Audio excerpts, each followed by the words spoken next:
What is going on, my friends? I want to show you my Pro-Am team's new inside center build. When you play in these 2K leagues, you start to understand exactly what you're running up against. We've played against big interior builds. We've played against stretch builds. And we kind of see what works and what doesn't work.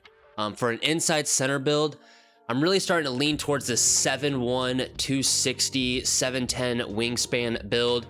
If you enjoy this kind of content, I feel like you guys like seeing just kind of updated builds that I'm noticing in NBA 2K25 that just make sense, that are far more effective than maybe a different interior than interior big that I showed in the past.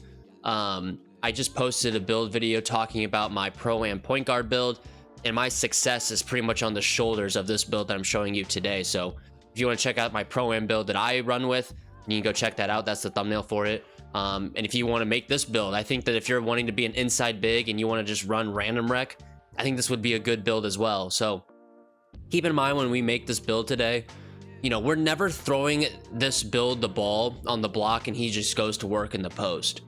You know, this build's job is to set really good screens, roll really hard, get a rebound, and kick it down court for breakouts. So you're not going to see a ton of post control in this build, but you know, if that's something that you want, I can show you a version of that at the end. But the account that we're making this build for, he has 7 cap breakers, so keep that in mind when we go through the stats for this build. You're gonna have a 60 speed, 45 agility, 94 strength, and a 77 vertical. I know the first thing that you're probably saying is, Bobby, this big fat hunk of dump is the slowest thing I've ever seen in my life.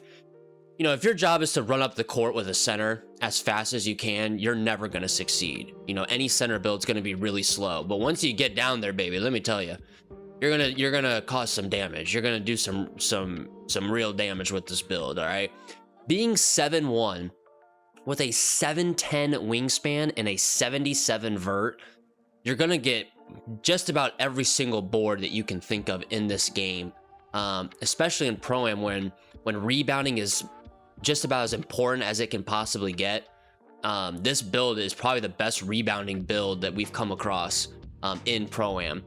We're making this build a little different for our liking, just so that we can, you know, have a center build out there that we do obviously like running with. But most 7'1 centers that we come across are really hard to maintain and slow down. So that's why we're kind of pivoting to this direction now.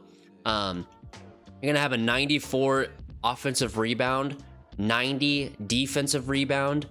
I think you're gonna have a 60 steal here. Your block's gonna go up to a 78, and then your perimeter ends up going to a 47, and your interior ends up going to an 85. So a couple things. All right, so cap breakers, we only got 7 of them. All right, so we got 2 on strength. You're gonna get box out beast on legend and brick wall on Hall of Fame.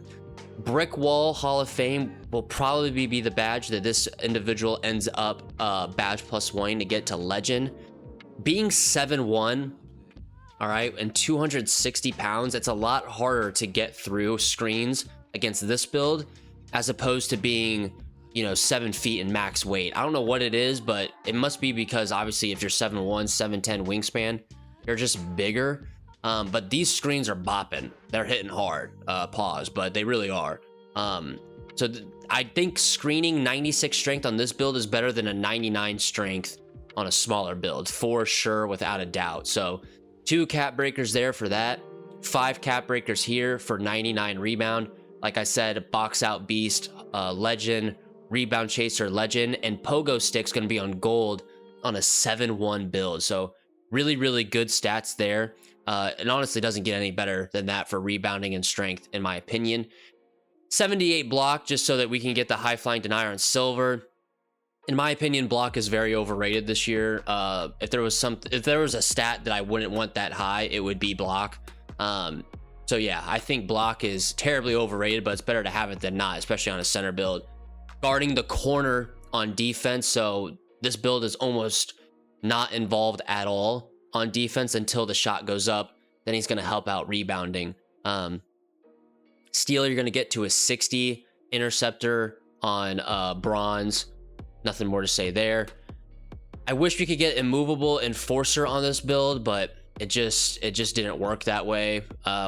When it came down to it, there was just more important stuff to put on the build, and especially having 7 cap breakers only. You know, it made it a little difficult to get this up any higher than we could. So it is what it is there. You do have to go up to an 84 interior, but you're going to go up to an 85, so you get that off ball pest on gold. Do you need it on a 7-1 build? Maybe not, but it definitely helps. From silver to gold, it's a nice little upgrade, especially if it's just 1 tick. So that'll help him not get backdoored as much going out of the corner. Not that that happens a lot, but you know, just to be safe, you know what I'm saying?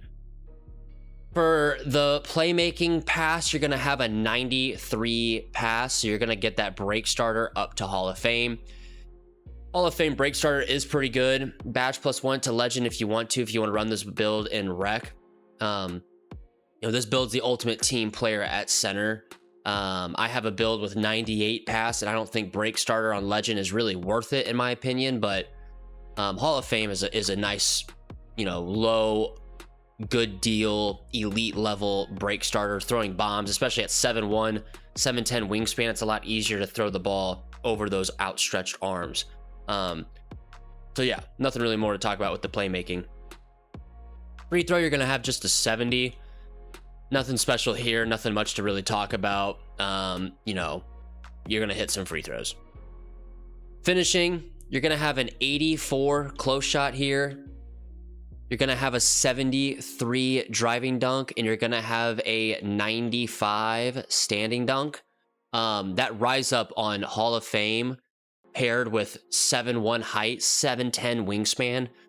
You know, mathematically, the hoop is 10 feet up, and you have a 7'10" wingspan. So, you know, the gap between your standing reach and the hoop is like a 1.5 feet, really. So rise up on Hall of Fame with this build is really hard to guard.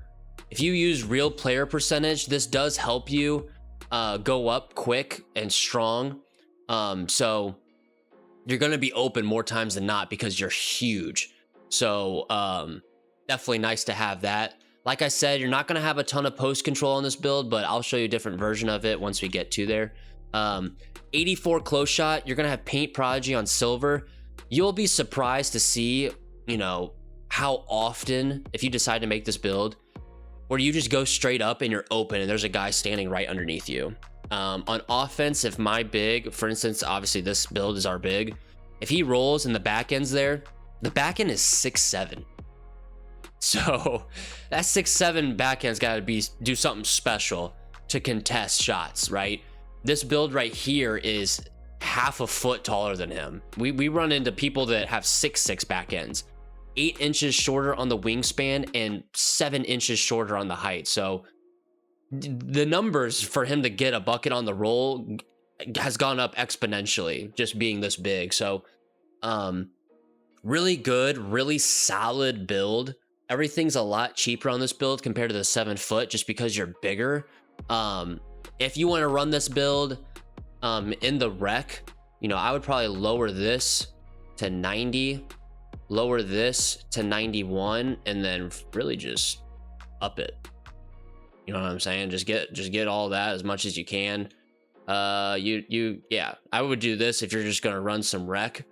You can maybe even get more post control to get like post powerhouse up, or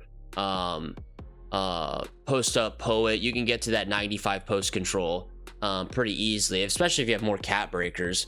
You could do something like this. Obviously for us, we don't have that luxury of having a lot of cap breakers, so we gotta keep it basic. You know what I'm saying? We gotta just keep it a little basic. All right, so this is the build that we're running with in the Pro-Am. Like I said, my success leans on the shoulders and weighs on the shoulders of this man right here. So I've had a lot of success running next to this build in the PNR. So let me know what you think about this build in the comments below.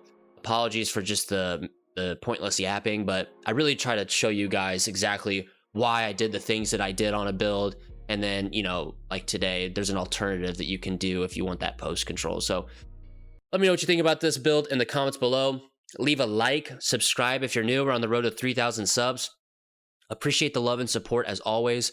I will see you in the next video. Goodbye. Peace.